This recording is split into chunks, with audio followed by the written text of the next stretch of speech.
doing stuff, connecting with people and sending out content and all of that. And after a couple of weeks, the marketing manager notices that one of the technical guys is doing something very strange. So they go and talk to him and they say, "What is it that you're doing?" And he said, I've come up with this really cool idea. I'm connecting to all of my network that I know that are ill. And they're like, right. And he said, yeah, I call it influenza marketing. It's going viral.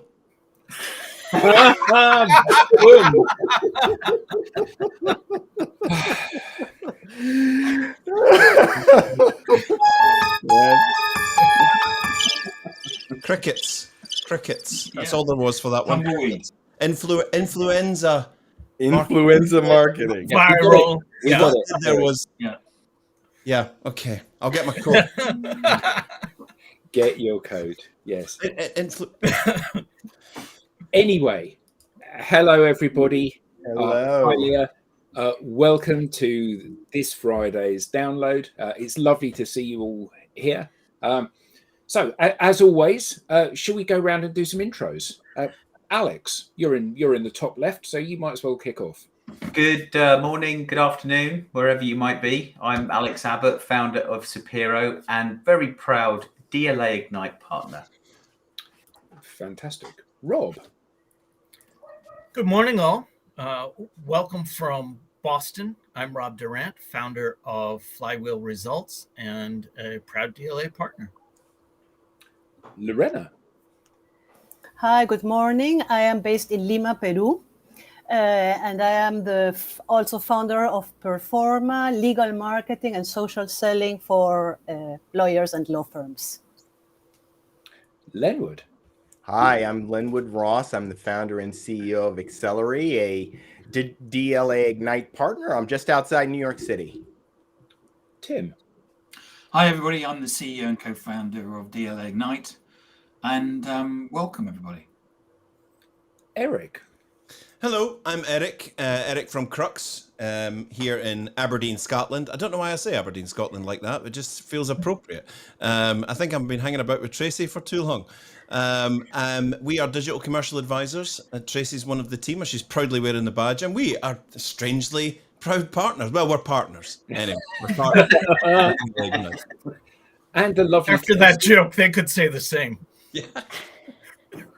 I would say we're proud partners. I'm proud to be a partner anyway. I'm Tracy Borison. I'm the Canadian arm of Crux. And I don't say Aberdeen, Scotland that way, so I don't know why you say Aberdeen. But I'm just outside of Calgary, Alberta, Canada, so right by the Rocky Mountains. And I'm super excited for our topic today. And what's the temperature today? Because when I say it's pretty cold here in Scotland, it's like -2. Tracy says that's not cold. Today, right now, it's 0 actually. What? So, you've had minus what Celsius minus recently? Oh, like -45. -45 Celsius. Wow.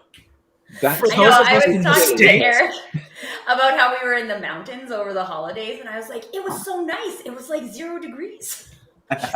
Tops off. We're throwing rocks in the river. For those of us in the States that still use Fahrenheit, that's pretty freaking cold. Yeah, 0 Celsius is 32 Fahrenheit. So yeah, right. 0 Kelvin. 0 Kelvin. 0 Kelvin. Yeah. They only use that in space, I think, right? In space. And science class. Science. Yeah. So anyway, welcome everybody. Welcome everybody in the audience. How lovely to see you all.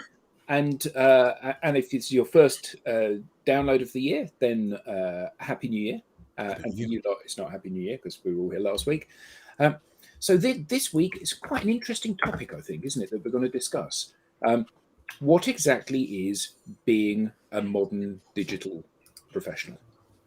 And I think it's quite interesting because digital is something that everybody talks about digital transformation, talk about being digital, talk about digital behaviors. But what exactly does being digital mean? How do you have to adapt yourself to operate in the digital world? And is all the stuff you learned with your 20, 30, 40, 50, 60 years of being analog, is any of that relevant anymore? So who would like to kick this off?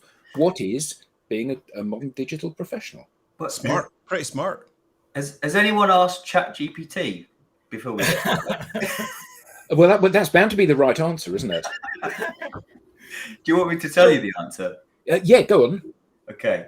A modern digital professional is someone who is proficient in using technology and digital tools to perform their duties, communicate with colleagues and clients, and stay up to date with the latest developments in their field.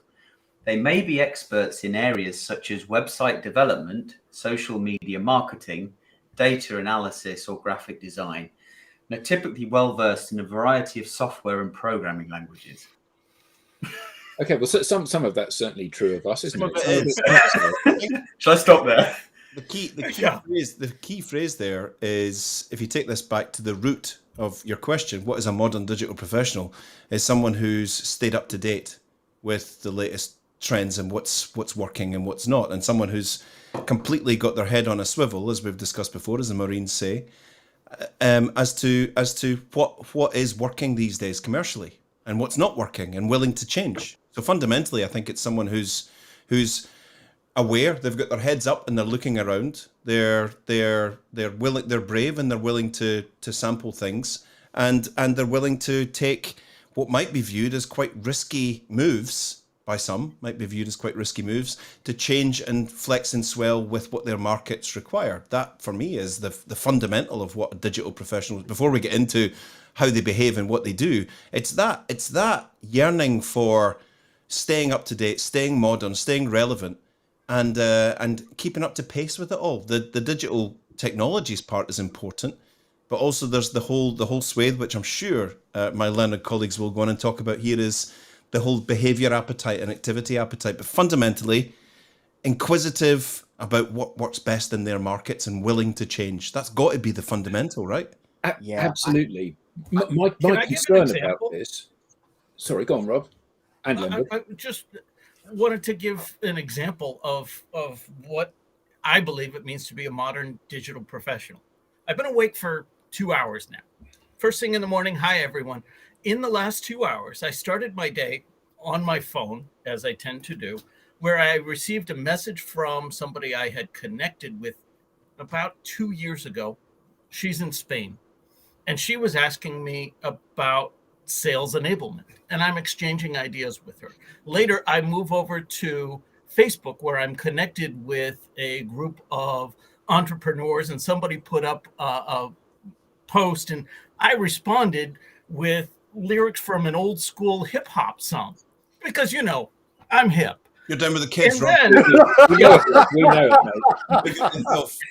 mate. And then I'm texting a friend of mine about the results of a call I had with somebody in India last night. And then finally, I wrapped up with completing Wordle and sending my answers to the family group chat. All of that was done digitally. So how is that done different from analog? It's just the people that I'm able to reach in the places that they're seated in. But it's still just connecting with people. That's the important bit.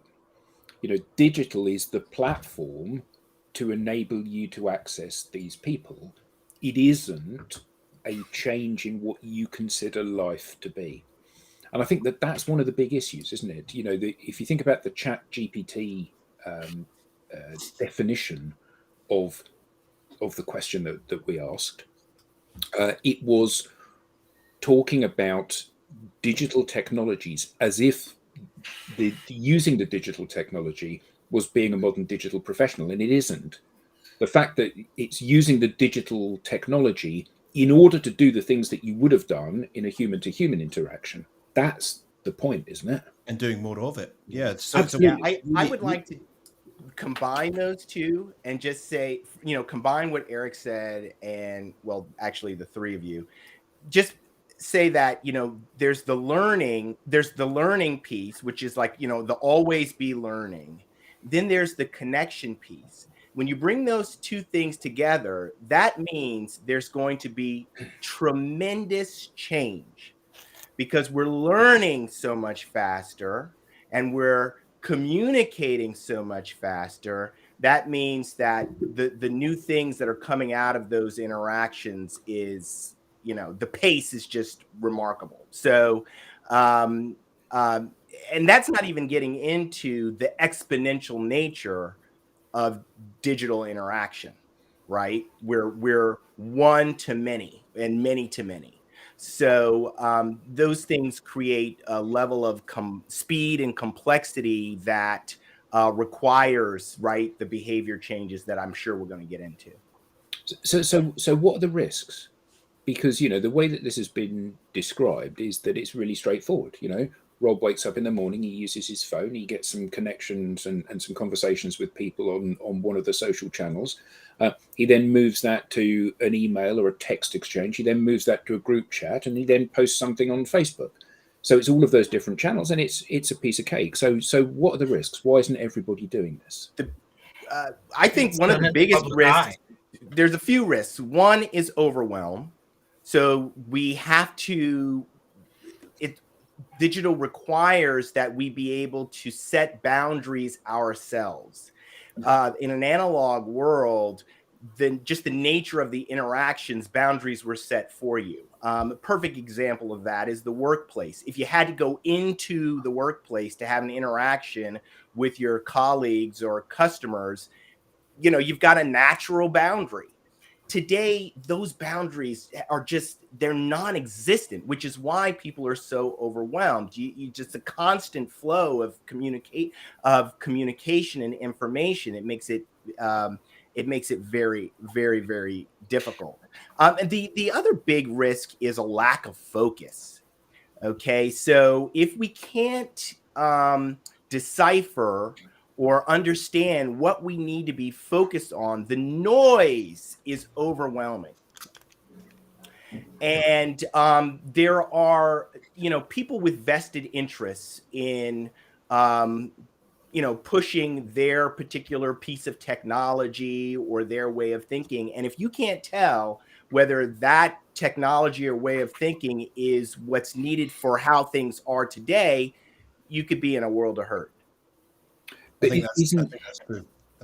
Isn't the issue here that you're trying, that when you think the answer is the technology, the opportunity to talk to an infinite number of people all of the time, it becomes a shortcut. I was talking to somebody the other day who had studied psychology, and they said the problem is that it is hardwired into your DNA to be lazy. If there are two ways of doing something, the easy way or the difficult way, you're going to pick the easy way. Everybody does it. That's the default behavior. And the problem that digital creates is that if you think about what happened when email came along, all of a sudden you could take your message that you had been sending out by post at a cost of $1 per letter, and now you could scale it and you could have an infinite number of people pretty much, and you could have it for free. So what people did was they decided, well, I'll talk to an infinite number of people and I'll do it for free. Therefore, there must be more money in that for me. I must get more of a result that way. Now, the problem surely with this is that the ability to be able to reach a global, huge audience means the requirement for you to actually think about what you're saying and the results you get becomes much less important. I think when you spoke earlier about, and you asked the question, what's the risk? The risk, many of our clients that many people that we come across to explain all of this social media thing. If you're not inside social media, if you're not operating in it and living in the digital world, from the outside looking in, looking through a piece of glass going, I kind of want to go in there, but it's like a noisy, hot merry-go-round of spikes and hashtags and lights and noise, and that overwhelm that, how on earth do I go in and make sense of this? Yeah. Where did you buy that wall? How do I go in and make sense of this? I'm going to step onto this fast-moving merry-go-round. I'm going to trip up. We're going to look foolish. We're going to make mistakes, and it's all going to be a big waste of time and a disaster. Getting back to the very first thing that you said about allowing you to do more of what you wanted to do. We meet many people who say, yeah, the whole digital thing sounds great, but we're an old-fashioned company. We like to deal with people directly. We like to meet our customers, and we like to do the old face-to-face thing. And they've been beguiled by the fact that for them, well, we're not going to get into this digital world because we don't sell things that you can just order like on Amazon. Ours is all about face-to-face. They're not yet understanding that the new digital world and demand and lead generation and building relationships allows you to do more of what you do. You know, what are you good at? Well, we're very good when we get in the room or we get on a Zoom call with our clients, or we're very good when we get in the conference room. That's where we do all of our best work. Okay, how are you doing that with new clients these days that have never met you in new territories? How are you getting to that Zoom call? Well, not so much these days. We're kind of existing on the 5 clients that we have, and there's not so much new business coming in these days. It's so there are lots of scary aspects to this for people. You know, why would I put my foot on this scary heaving thing? And a big part of it is all having confidence and having the knowledge and understanding it properly to be able to go in and just press stop on all of this and say, actually, we need to be over there. We need to be over there. There is a saying in German. It's Leben ist lebensgefährlich. It means life is life dangerous. You know, living, life is life. So everything that we do has always and takes always a risk. So why are we so afraid towards or social selling or being on social? It's because we expose ourselves, our figures, our image, and to many people. But I don't think that should be an excuse not to be on social. And I am going back to the question, what is a modern digital professional? I would split modern, digital, and professional. What is a modern professional? Is a modern professional a person that buys using social, buys using digital, travels using digital, goes to restaurant, finds their partners, their life partners using an application or a platform, and not applying this to their professional lives?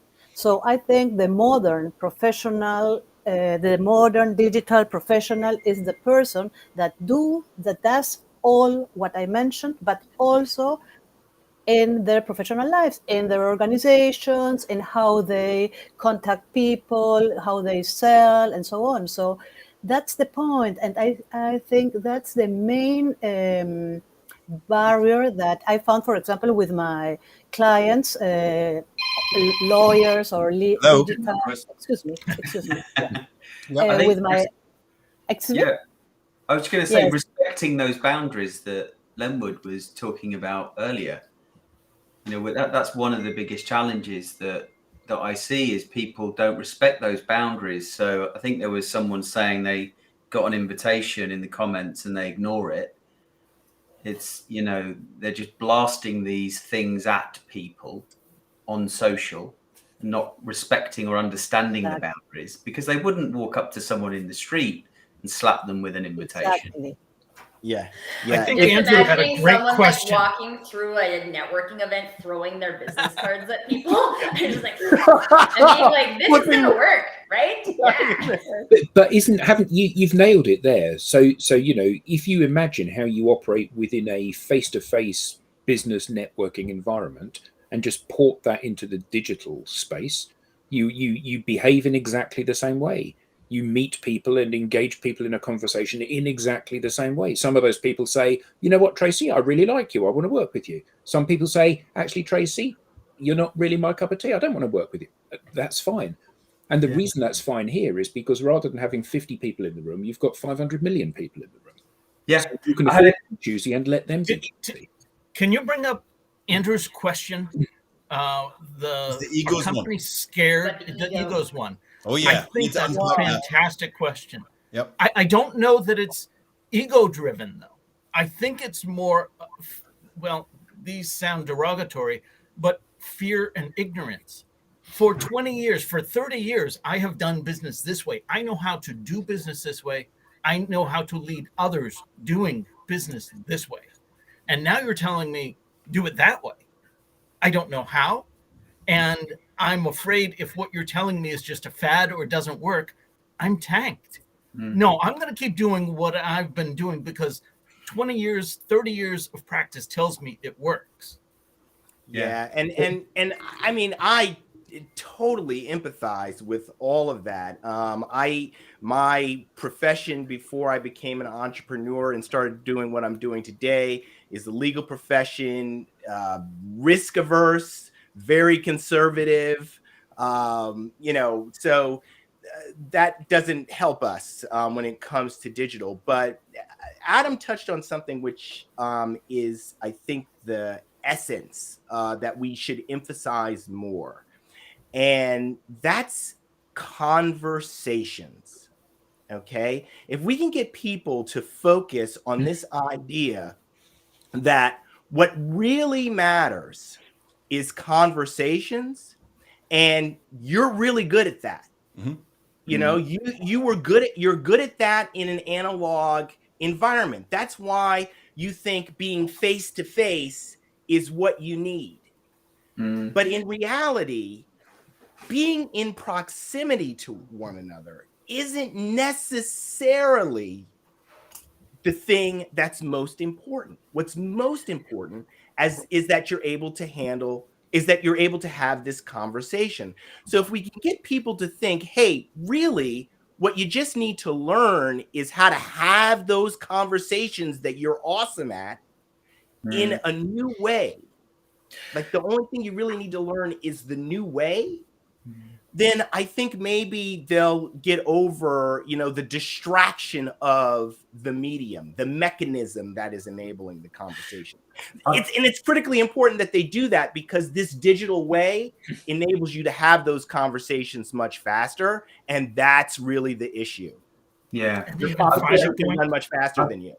I've got an example. Starting those conversations. Yeah. I'm sorry, what did you say?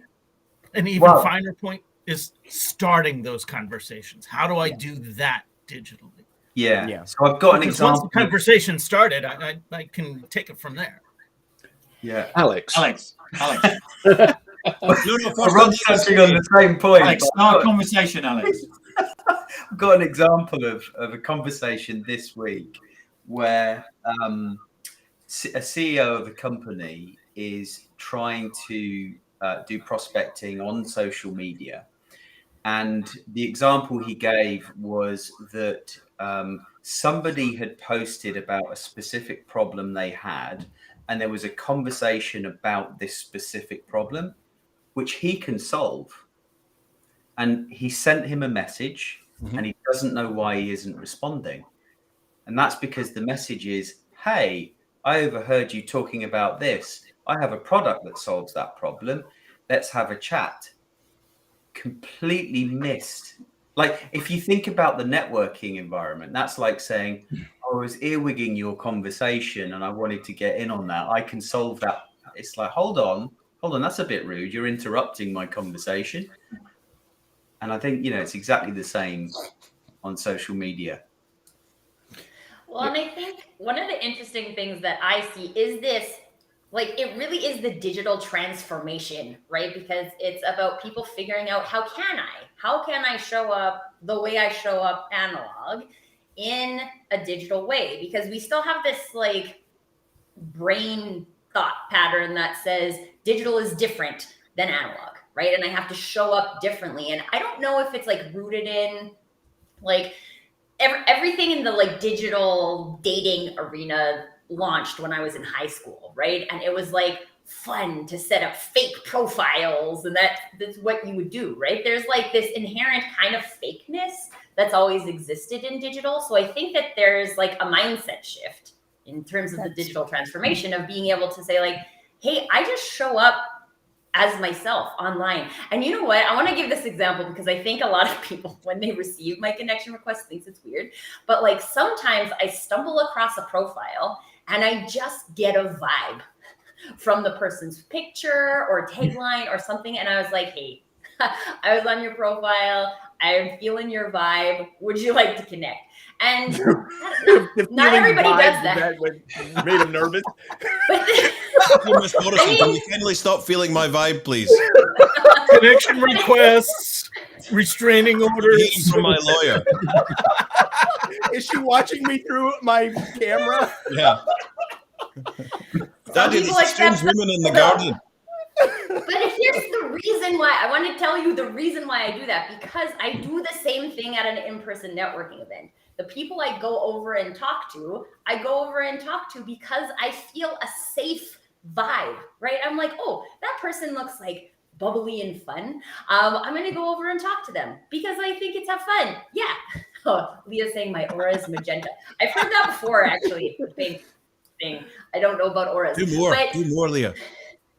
And some people accept it and some people don't. But this is what the thing for me is, like, the people who do get it, right? They're just like, oh, that's somebody who would walk up to me in a networking event because we might vibe as people. And are you 100% accurate when you connect based on vibe? No, but that is how I would do it in real life. So that's my extrapolation of how I do it online. And even in real life, I've had people, I remember sitting at this table once at a conference, and like, I kept trying to like engage the people at the table and nobody was having any of it, right? They just wanted to sit there and eat their lunch. And I was like, oh, I'm at the wrong table. Because now I'm the weird one. I'm the weird one trying to start a conversation, and everybody's like, just leave me alone. I want to eat my lunch. Your vibe. Okay, you were giving off vibes. They weren't feeling it. It was the wrong vibe. But I just think it's like, there's technology, and there's no one way to use the technology. There's no one reason to reach out to somebody to connect. There's no one message that you send to people. There's no one way. And I think reminding people of this is helpful in that digital transformation, to say like, oh, I am good at creating connections in real life. So how can I be good at creating connections in the digital space, instead of saying I can't be any good at creating connections in the digital space? Tracy, yeah, but I have a question. Vibes, I agree, but I have a question. Since this is a behavior, so we have to know that there are people that have different behaviors, and there are people that are more introverted or more extroverted and have sometimes difficult to getting in touch. So how can we deal that, for example, with clients that say, no, it happens, no? Some very extroverted clients that do networking in the analog world cannot do it in the digital, and on the other way around, introverts that don't do that in the analog are better in the digital world. So what are your thoughts about that? I have many thoughts about introverts versus extroverts, because I believe it's a spectrum. And there's times where we all feel more extroverted and times where we feel more introverted. And that is where important information can be found, right? So if you are a self-identified introvert and you feel more comfortable networking online because there is this kind of removed piece of it, like, that's great. Take advantage of that, right? If you're more extroverted and you like being in person, what do you like about that? And find spaces digitally that can mirror that. Because there are spaces. There's not like digital's for the introverts and analog is for the extroverts, right? That's not true. It's just about like being able to have that level of self-awareness of what type of interactions make me feel good, what type of interactions make me feel uncomfortable, what makes me feel uncomfortable. I had somebody who I like connected with forever ago. Like, she connected with me on Facebook. We had a discovery call and all these things ages ago. And I sent her a like New Year's message, like, hey, how's 2023 shaping up? The immediate response was like, Tracy, I use Facebook for personal things. Please do not bother me with like work things. And I was like, one, I'll be happy to connect with you on LinkedIn because I don't hang out on Facebook anyway. But I was like, this is so interesting, right? People just like, you connected with me here. I'm trying to just like stay connected, right? Like, I'm not trying to sell you anything. I'm trying to be curious, and you don't want me to be curious, and that's fine. But that's like, this is something that we can use as information for ourselves, right? And I think a lot of times we maybe go like what Adam said, the easy path, right? Like, the easy path is like, I don't have conversations with people who might be a business contact at some point on Facebook. Yeah, you can create that rule if you want to, but that's like your own boundary. It's not like an inherent boundary. I think it's just about like, there are places where all people feel comfortable. So find the places where you feel comfortable, find the ways where you show up and you feel comfortable, where you can build those relationships, because that's where relationships build anyway, right? They build when people get a level of comfort together. And it's not about, I think too, even on the internet, people are like, you need to be loud because there's so much noise, right? So I need to be like louder than the things. But I mean, I would love to hear other people's perspectives, but that's not really where I make connections. On that very topic of introverts and extroverts, one of our lovely community that's here, Beth Alexander, a couple of us know her. Beth wrote an article, her first ever article on LinkedIn. I can't believe it's November 1821 that she published it, because it feels like just yesterday. And she wrote about introverts and extroverts in business. It is a cracking read. If you go onto Beth's profile, she talks about, so here's my story as an introvert in a job designed for extroverts. And she breaks it down beautifully and talks about that. It's such a worthwhile read. I've actually sent it to a bunch of people to get them to read it. Yeah, it's an absolutely superb piece. So maybe you can share the link, Beth. There you go. She's talking about it. I'd love to talk about on vibes, which Tracy brought up, because I think it's really an important thing. Tracy's talking about vibes that make her want to connect with people. And one of the incredible benefits of digital technologies is the ability to create these vibes while not actually there. Your presence on social media can create vibes for people without you actually having to do anything. And that is incredibly, I shouldn't say without you having to do anything. I mean, if you have a social presence, if you have a personal brand, if you're building up your, for lack of a better way of saying it, portfolio of who you are in a integrated and multi-dimensional, multi-channel way, people will search that out because that's the natural inclination to do that. I don't know anybody who, especially in a business context, doesn't look up a LinkedIn profile almost immediately upon meeting someone or hearing about someone. They're going to go to the LinkedIn profile. And when you are a modern digital professional, your profile is there to create vibes and build, or what I would call build trust or whatever, quickly, incredibly quickly, much more quickly than if you had to do it over a series of weeks or months in-person communication. Sorry, carry on, Adam. I was just going to say, I'll show I'll show Leah's comment in a sec. You said it's about the vibe. It's all about the vibe, isn't it? Business is about relationships. Relationship is about the vibe. And the nice thing about being on a social network is that you get to see the vibe of the person that you're interacting with and know whether or not this is somebody that you could be friends with. So Leah said, and unfortunately this truncates it, so I'll read the rest of it. The internet has been abused for so long, so it's a credibility/trust issue. Also, the platforms we were using are changing. LinkedIn was a constipated digital resume hosting platform.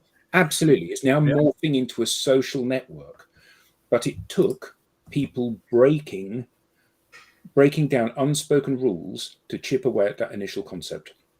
And we see that time and time again, don't we? In fact, we've shown examples of it where people have said on here, where people have said, this doesn't belong on LinkedIn. This belongs on Facebook.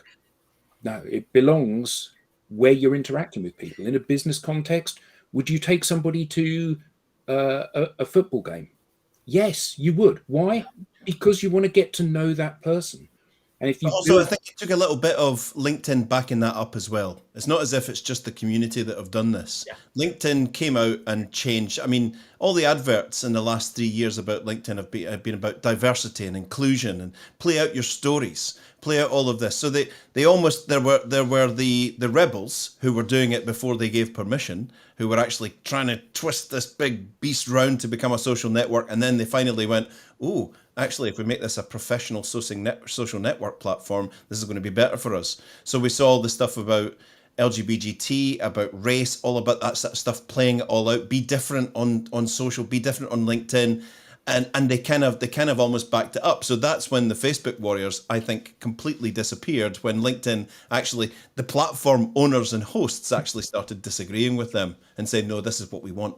This is what we want. This is how people network. This is how people get to know each other and make decisions and form conclusions and create that wonderful little synapse spark of connection, deep connection. That's how they do it here. And that's what we want. And we've got two things going on here, haven't we? So we've got, first is people are scared of jumping into this digital pool. They're scared they'll make a fool of themselves. They're not sure how their 20, 30, 40, 50 years of work experience translates into this digital environment and how they can retain degree of professionalism while still being personal. So there are those people, the people that are fearful of this. Yeah. But equally, and you've covered this in some of your funny videos, Eric, equally, there are people that say, we do all of our selling on Zoom, so we are all over digital. We're all digital. So there is the flip side of that coin, which is people that have bought, they've bought a copy of Sales Navigator and they think they're digital gurus now because they're investing in a monthly subscription to something. So how do people know whether they are in that camp? The results. Yeah. The results. The results don't look very different from what they've done before. Correct. We're doing all this. I met someone this morning. I'm doing all this stuff on LinkedIn and other platforms, and it hasn't given me anything. Think about that. It hasn't given me anything. It doesn't have to give you anything. You have to earn every single item of this. You have to earn it. If you want people, I've been on LinkedIn for a while now, and people don't really understand me because you're not providing understanding. Yeah. You're not providing understanding. You're just selling stuff.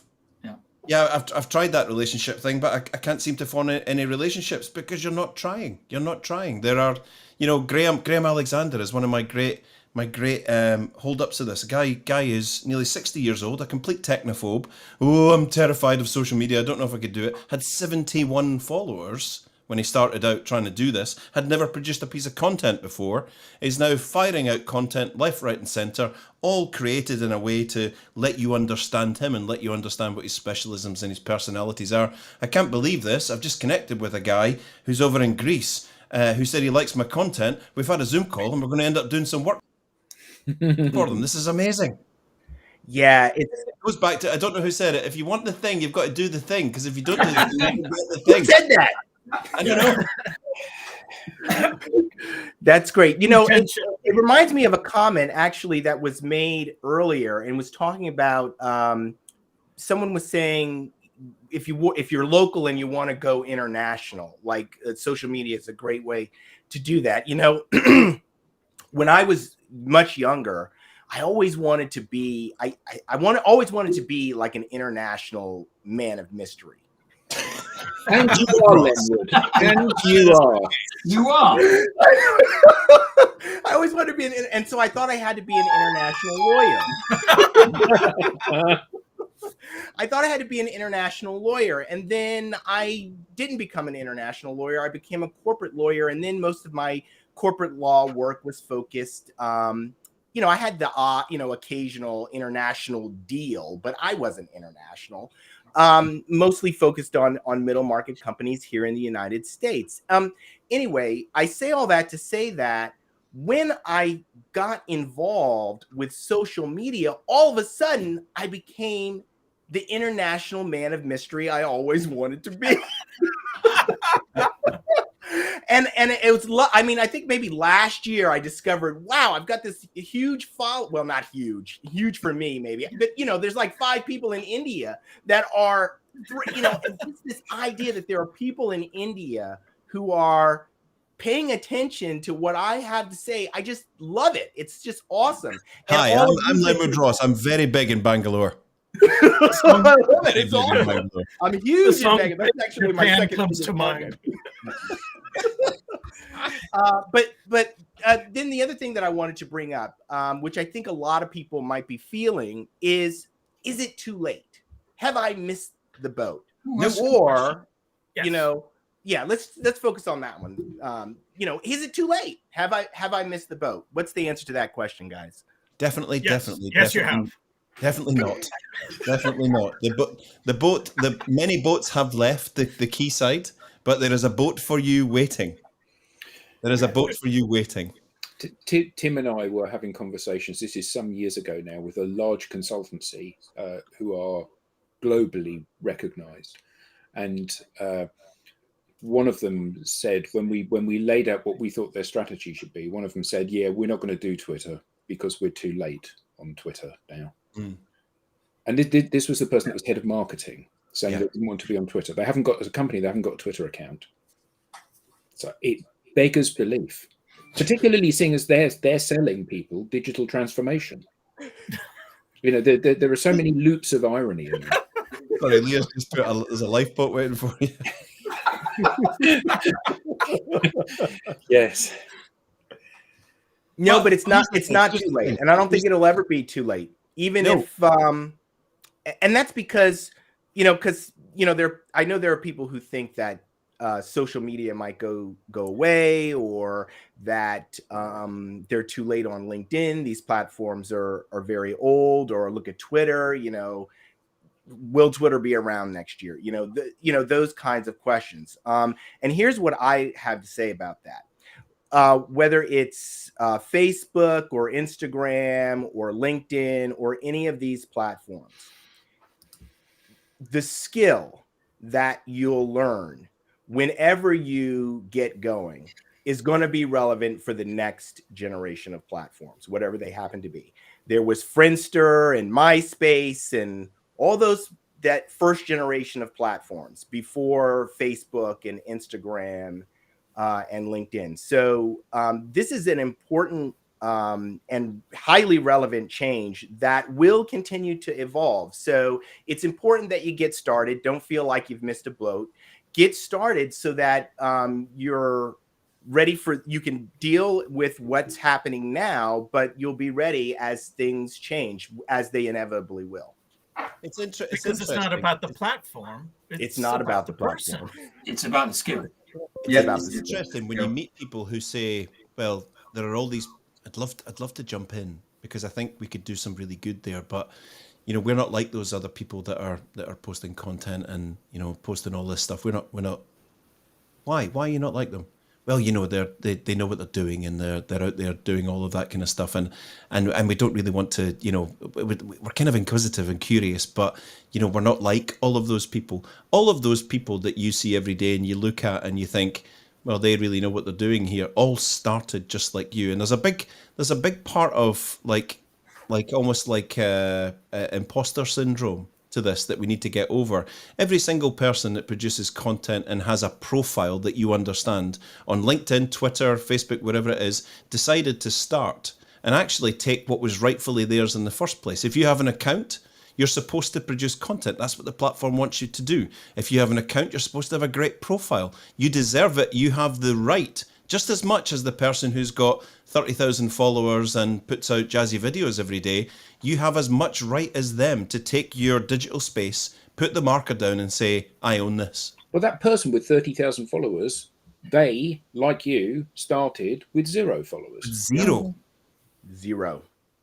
And they fumbled and they made mistakes and they learned and they experimented and they got into a zone of working where it just became normal. And that's where they do all of their commercial interaction. It's all in these spaces. And you deserve it.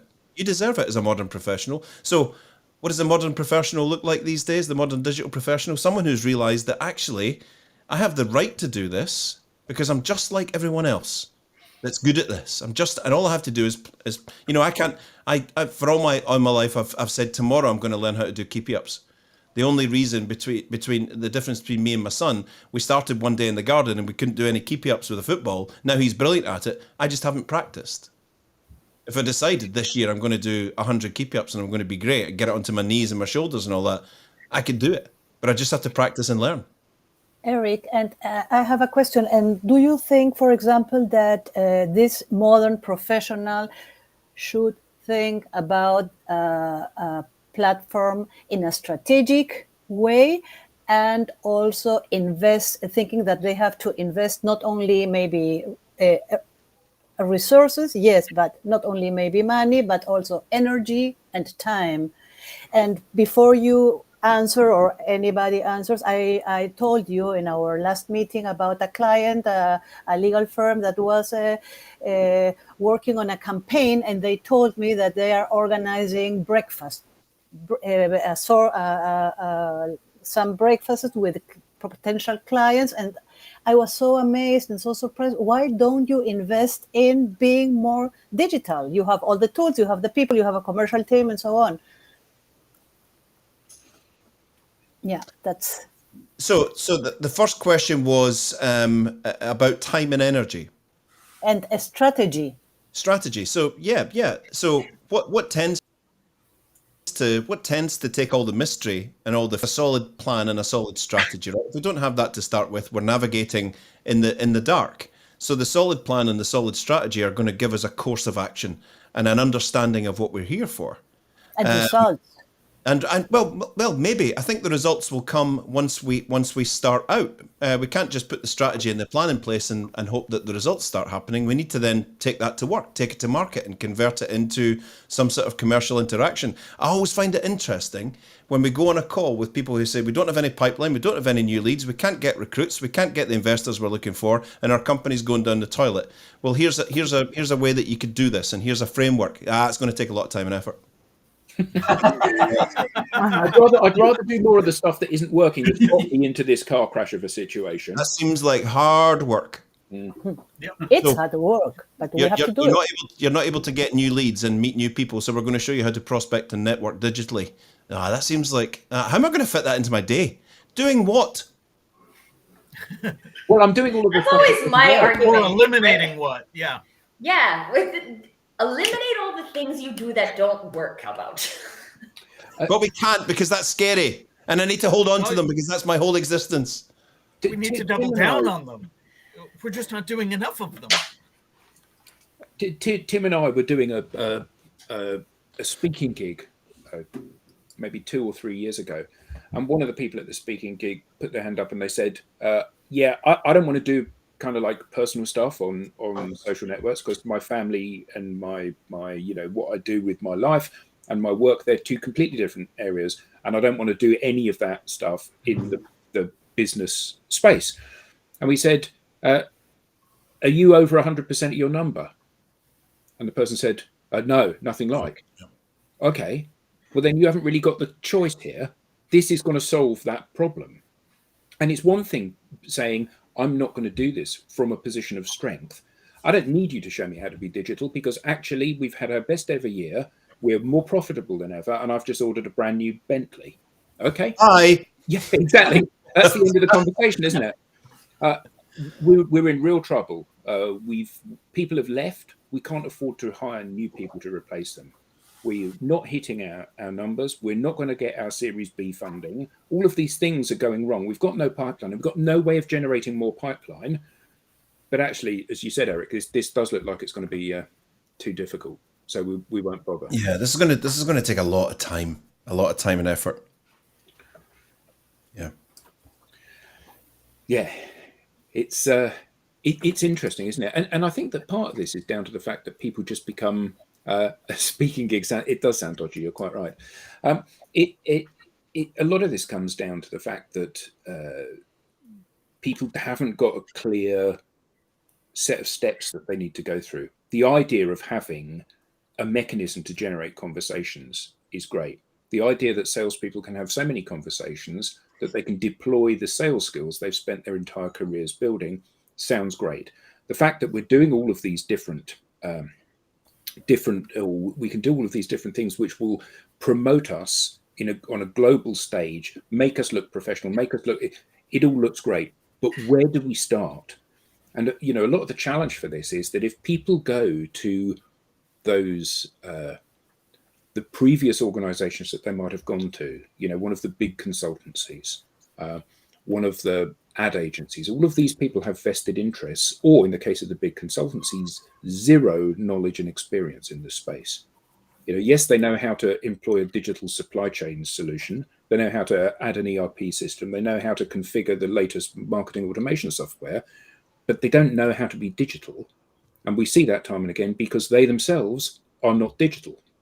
I remember many years ago, shortly after we started the company, Tim said, we need to be on Slack because if we are a social company, we need to use a social network to organize what it is that we do. And, we've always tried to walk the walk rather than just talking the talk. So where do people start? What are the first things that they need to do? So I just wanted to add to that, Adam, you talked about the outside resources that they look at.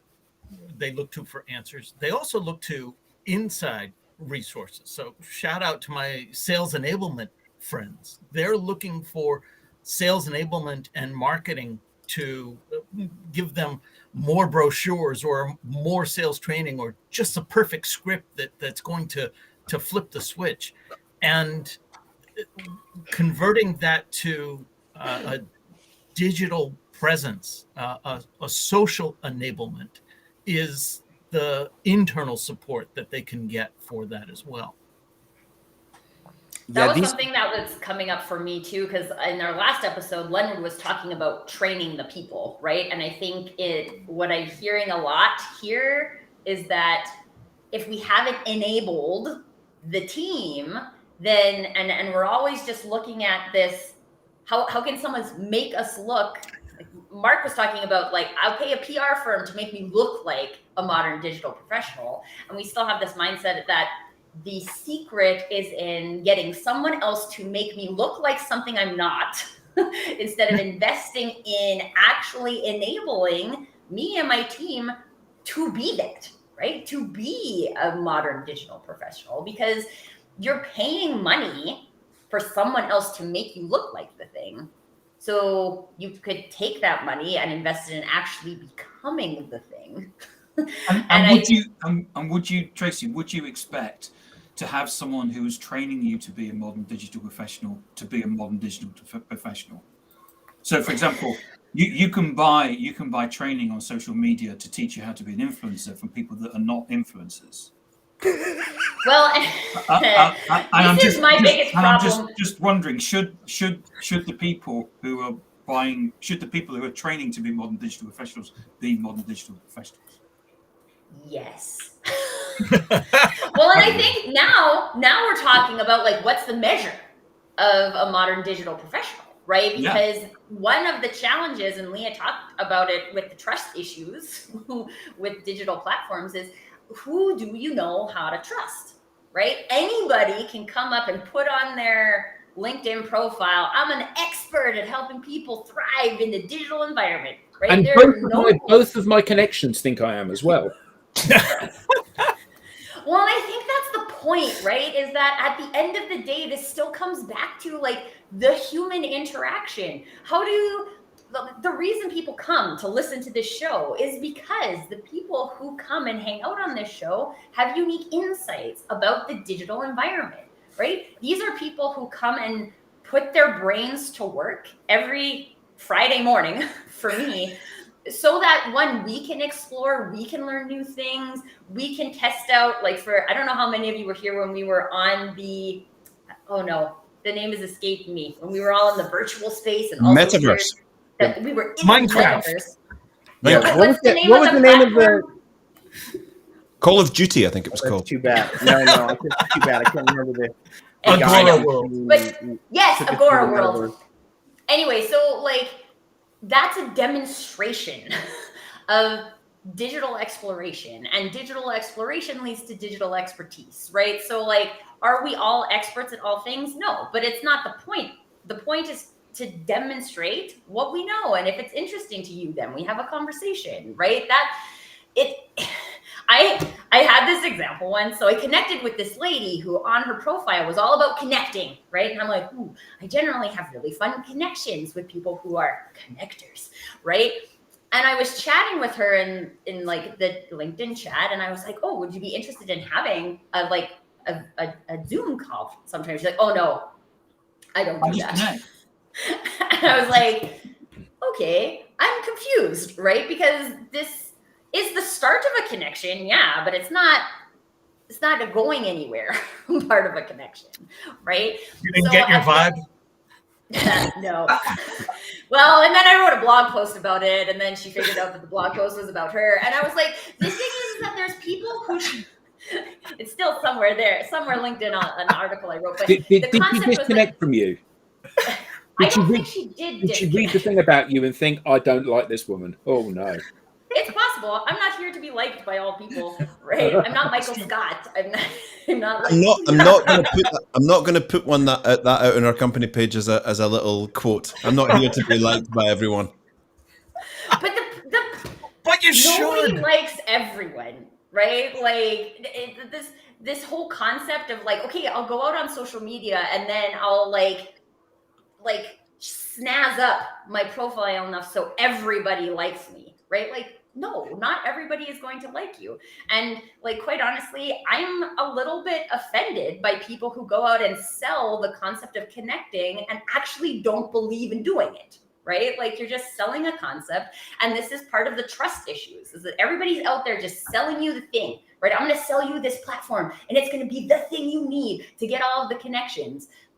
No, we've talked about that lots. The platform isn't the thing. It's about how people use technology. And if we're not going to keep coming back to that at the end of the day, people and companies are going to keep cycling through all of these technologies and buying new ones every 2 years because the technology doesn't work. But the problem isn't actually the technology. The problem is that you're not using it in a way that helps you do the thing. The thing. Yeah. Yeah, So I think that's this is really interesting. So I sent a connection request to somebody, I don't know, a year, 18 months ago, and they said exactly this. They said, I don't connect to anybody if I haven't at least had a call with them. So I just said, okay, let's have a call then. And she went, all right then. So we had a call and she accepted my connection request. But it's amazing, isn't it, that that people sometimes have such a strong belief about the order in which things must happen. So I need to meet you, then I will connect to you on LinkedIn. And then over however long, something will happen and it will morph into something, maybe. Rather than just recognizing that everybody operates in a different way. And the more people you know and the more people that know you, the more potential value there is going to be in these different platforms. And the more active you are and the more you create content and the more you engage, the more likely you are, again, to have some value. I'm an acquired taste. Aren't we all? That's the point. Aren't we all? Yeah, absolutely. I love Alistair's comment. The CRM isn't working. We need a new CRM. The number of times in marketing that I have seen that, I worked for a company and we implemented 3 different CRMs over the time that I was there because clearly the CRM was the problem in us making sales. Yes. Yeah. It's remarkable the number of people who will I would say at least 3 or 4 times a week, I get an email from someone who is going to help me to generate leads. And I'm like, you have not spent not a single second. Not a single second. Not a single Well, I can help you generate leads, Lenwood, and I can do it in exactly the same way as I'm not going to turn you into a lead. And I know you haven't looked at my profile because I can see who's looked at my profile. A guy DM'd me the other day, wanted to sell me a new tool that they've devised that scrapes data from LinkedIn in order that we can increase our lead generation by 75%. Even Benioff recently admitted that their own implementation of Salesforce was costing. He did. He did. I mentioned it yesterday in conversation. You couldn't make this stuff up, could you? It was remarkable. I couldn't believe it. But Salesforce can't use Salesforce either. Of arguably the largest sales technology company in the world said, maybe we're not building our technology fast enough because it's not working for us. Wouldn't it be funny if they used Dynamics 365? I couldn't. I was stunned.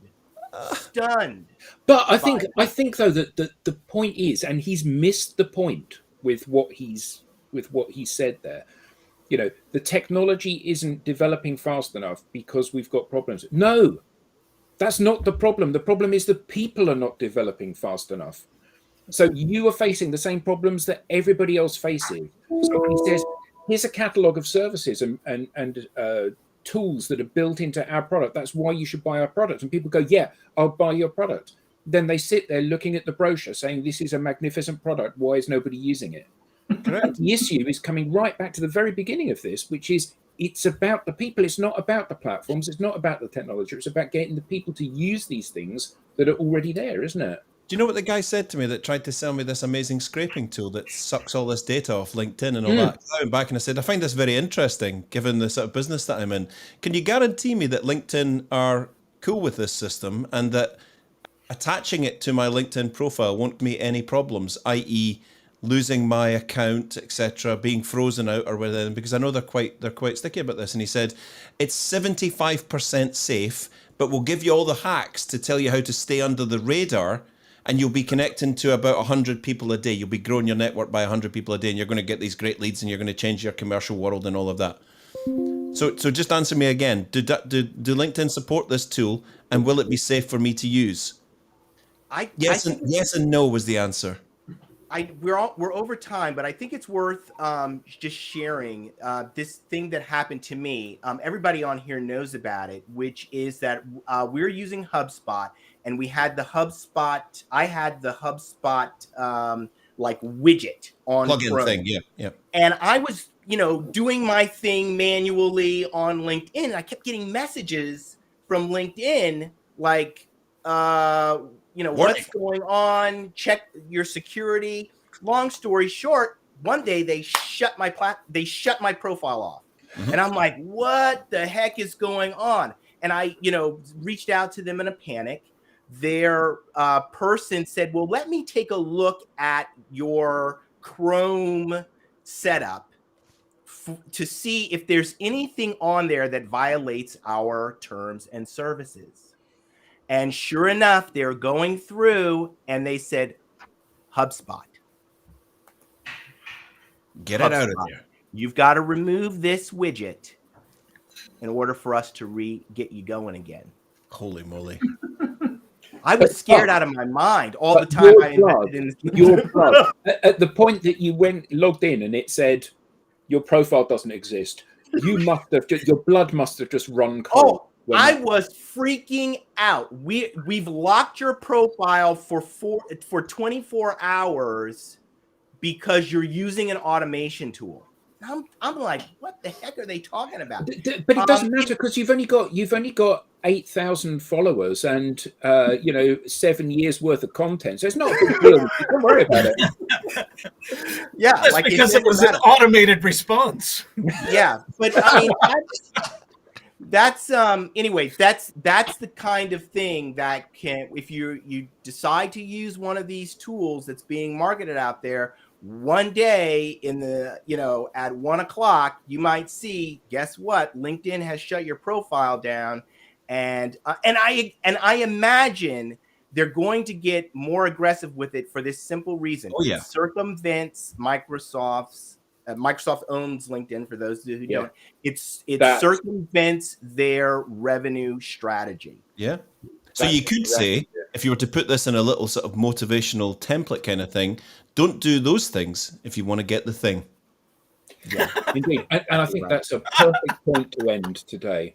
So thank you all for doing the thing. You've all done the thing. So hopefully we'll get the thing. And for everybody in the audience, you are the thing. So yes, Alistair, yes. You're the thing. And we are the thing. It's all the thing. Yeah. It's all the thing. Have a lovely weekend, everybody. We'll see you all next week. And thank you. Yes, James Marlin. Bye-bye. The answer is yes It's easy to that to do. question. It's easy to do. Yes.